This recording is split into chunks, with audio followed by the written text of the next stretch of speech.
Remember how during the civil rights movement, rather than desegregate their pools, many communities, white communities, filled their pools with concrete? That's literally what's happening to the United States right now. White men could not handle having anyone else but white men as equals. So they're filling the United States with concrete. They'd rather destroy this country than let anyone else have equality. Hey guys, welcome back again to the channel. It's so good to have you. Thank you so much for clicking when you saw this video. So in today's video, we're diving into different aspects of what is happening in the US, and you guys already know I bring you one of the latest. Anyway, I have some clips which I'm just going to let share for you guys, ranging from desegregation. You guys already listened to that lady, and of course people sharing about the whole tariff system and how it's affecting a lot of persons in the country. People are going through stuff right now because of this tariff thing. Let's even say the truth. There is a lot of people who are still finding out that they are making a huge mistake, or they've made a huge mistake, but instead of them accepting it, they will just keep saying everything will be fine. Anyway, I'm just going to let these videos roll, then we come back and talk more. Let me know what your thoughts are in the comments, and please go ahead and subscribe to my channel if you haven't already. Don't forget to give the video a thumbs up, and credit to all creators on this video. Let's go watch. Black people in America, do not do it. Do not do it. Do not do they are trying to gaslight you so much. If your silent protest was not working, they would not be trying to actively gaslight you. How are you going to say that you're going to free George Floyd's... I'm not even going to say his name because he's not worthy. You're going to free him. That didn't work. They said they're going to do this. That didn't work. They said they're going to do that. That's not going to work. This segregation, it ain't going to work. They're destroying graves. It's not going to work. Stand firm. The silent protest is working. They need a scapegoat. They need a target. If you go out there and crash out, all that's going to happen is you're going to be the distraction. You're going to be the target, and they will still put the same laws and the same protocols in. They will just use you as a scapegoat of why they're doing it, and then everyone else will blame you for the reason why everything is going so badly.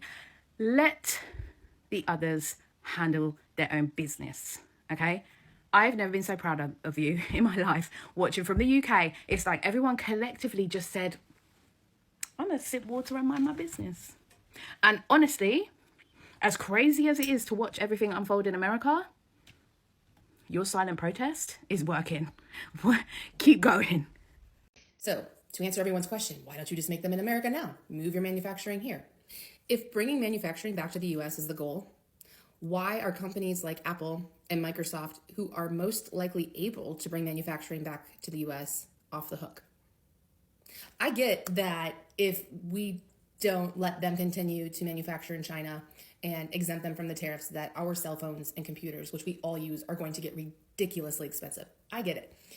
But the latest manufacturing that was done in the US that we were good at was tech manufacturing. And those companies moved their manufacturing to China. They have the biggest pocketbooks. They have the most likely ability to bring that manufacturing back to the US. I'm a small business. I invented a placemat. This is my prototype. I cut and glued this together. I made a product that stops babies from dropping and throwing their toys. It's a placemat. This is the real one. Suction cups on the bottom.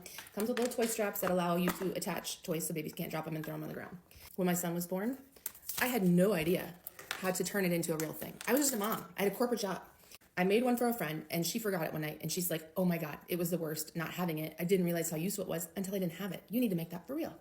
And I thought, wow, how would I do that? Well, I found a product developer who had the expertise to help me design the product for manufacturing. And that American product developer also had a team in China to help me start manufacturing. The reason I could not start my manufacturing in the US is because I am a small business. I cannot afford to make 20,000 units. The reason US manufacturers require such high production runs is because they have to import the raw material. The raw material does not exist in the US. And so they have to import that material in volumes that are big enough to bring down the costs. They also need the company they are manufacturing for to produce large amounts, because every time you switch out the machinery in a production line, you're not making money. It's downtime. So the factories in the US that have very high labor fees, that have very high expenses, they need to make product continually to be able to pay their bills. Totally understand that. So to start my business, we started in China, where they were willing to do very small production runs for us. Because when I invented this and I invested my own money into starting this company, I didn't know if people were actually going to buy it. I didn't know if it was actually, I thought it was a good idea, but I didn't know if other parents would want to buy it. Okay, turns out they have. Cool. So now fast forward 8 years, and I have products sitting in China ready to come. In my warehouse outside, I have about 2 to 3 months of inventory. When that is gone, I have no more inventory to sell. So then I have to figure out, how am I going to pay my employees, pay my insurance, pay my lease when I don't have any revenue coming in? I have 3 months more product that's ready to ship to the US. However, it's going to cost me, what are we up to now? Let's see, we're up to $229,000 I have to come up with in 30 days just to get it across the border. On top of the cost I've already paid for that product. I own the product. But just to get it across the border, that cost, I have to increase my prices. I have to more than double my prices.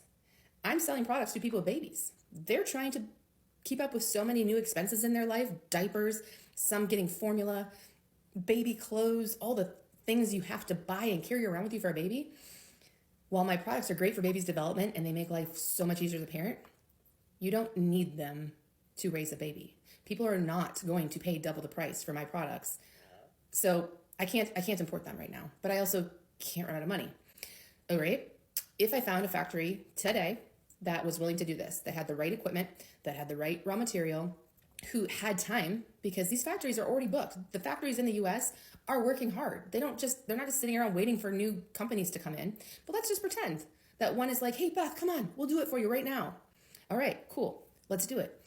First, we need to make molds. A mold, and I'm going to try and put that in this video, is a steel plate that has cut out the shape of your product.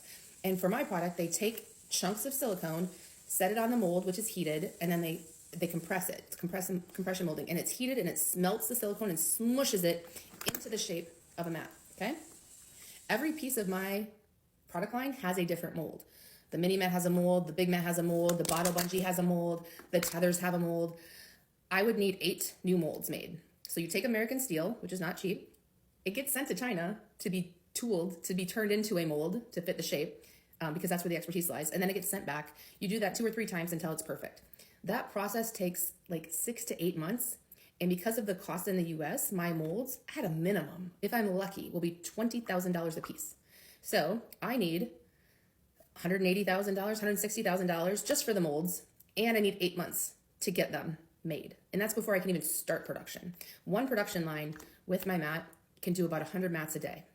We sell more than that right now. So I need multiple production lines. I looked into starting my own factory. The cost of the equipment alone is $1 million, more than $1 million. Then I have to find somebody who has expertise. But since we don't do this type of manufacturing in the US, there aren't people here who have the expertise to run this product line. I have to pay more for insurance. I have to pay more for labor. The cost of my products will more than double. Who's going to buy them? Nobody. So for everyone thinking it's so easy to just make it in America, like I'm all ears. I am not opposed to that in any way whatsoever. Tell me how. Tell me what I'm not seeing here. Help me figure this out. Because I'll do it. I will do it. I will make it in America if we can find a way that keeps me in business. Leave a note in the comments, okay? And I will reach out to you. So the truth is that I think that Black Americans are beginning to wake up. Their eyes are beginning to get open, especially for those who are very much intentional about everything happening in their surrounding. And that's why you have a lot of them boycotting some of these big corporations. And of course, saying, you know what, we are not stepping out to go march for anybody, for any reason. There's no protest you're going to call us for that will make us to come out. But over the in the past few months, a lot of people have been trying to gaslight them to make them come out, right? With all the doings, with everything that's been happening, they have been wanting to push them to come out and protest, but still, they still maintain their stance and say, you know what, we are not coming out to protest for any reason. Silent protest is enough and is working, okay? There are people who say that, you boycotting this is not going to change how much those companies make. The truth is that if you check all of these big corporations and find out how much they have made in the recent months and in the past months, you will know that there is a big difference, right? They have lost lots of billions in USD over the last few months that Black Americans decided to boycott.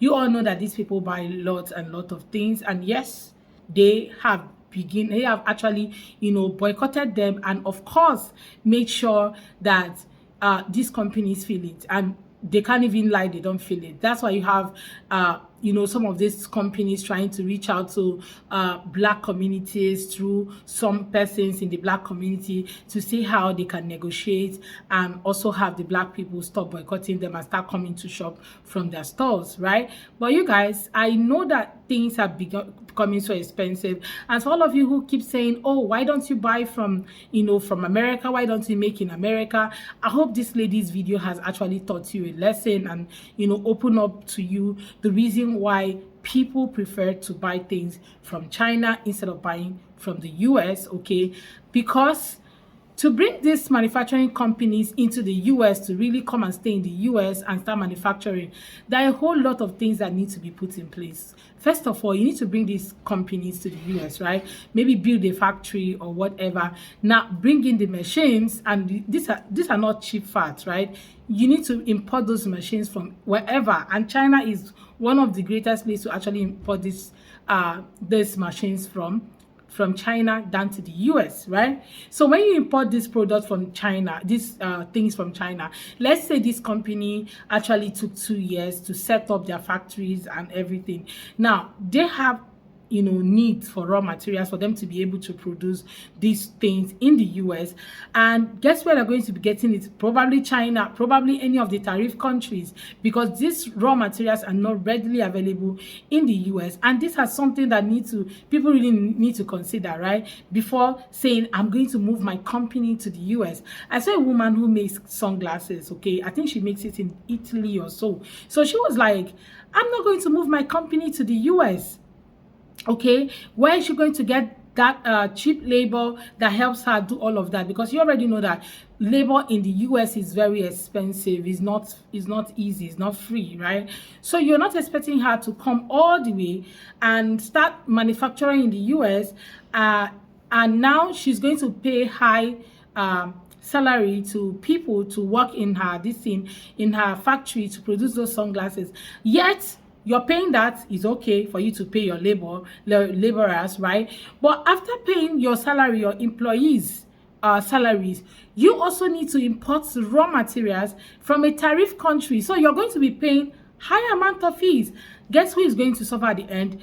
The final consumers. These are people who are going to be buying from you at the end of the day. They are going to be spending money to import all of these things from this. They're going to spend a lot of money buying this from you, because by the end of the day, the producer is going to add the cost of salary, the cost of factory maintenance and everything. How much does it cost them to run the factory on a daily basis throughout the production time, right? If it's a rented facility, they're going to add that cost. Now, another thing they're going to also add is the fact that importing this from this raw material from a tariff country, and is going to add more taxes to them, right? If China is 125% or 145%, you guys already know that 145% will be added to whatever it was before now, right? So it's a lot of money for somebody to really sit down and say, okay, this is the best time for me to push my products or my facility to the US and start producing. And for some Chinese companies that we all know that they're manufacturers and they manufacture for a lot of people in the world, it's not just US market, they will also have problem, because some of these people want to come to their factory, see what's happening there before they make orders, have contacts before they move on, right? So all of these things are what people really need to think before any other thing. Somebody said that one farmer said he thought that probably everything will be in place before they start placing tariff. Like, how will you even think about that? Well, guys, let me know what your thoughts are in the comment. Let's have that conversation in the comment section. I hope you enjoyed this video. Please drop your thoughts with me. Don't forget to give this video a thumbs up and subscribe to my channel if you haven't already. Thank you so much for watching. I look forward to seeing you all on my next video, and credit to all creators on this video. So see you guys on my next video. Bye, guys.